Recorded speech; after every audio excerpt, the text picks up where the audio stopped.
यहाँ पर आपको आगाह करते चले, वज़ीर आज़म शहबाज शरीफ 2 रोज़ा दौरे पर आज़रबाईजान पहुँच गए हैं। 17वीं ECO इजलास में शिरकत के लिए वो वहाँ पर पहुँचे हैं। वज़ीर आज़म की आलमी रहनुमा से 2 तरफ़ा मुलाकातें भी मुतवक्की हैं।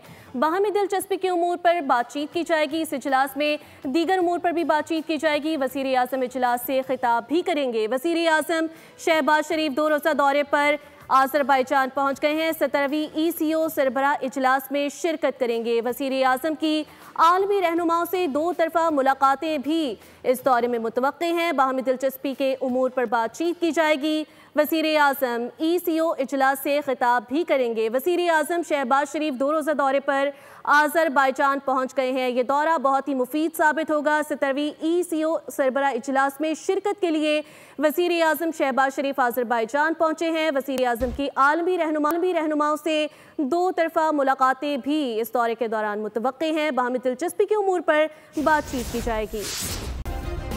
सब्सक्राइब करें और बेल दबाएं ताकि कोई खबर रह न जाए।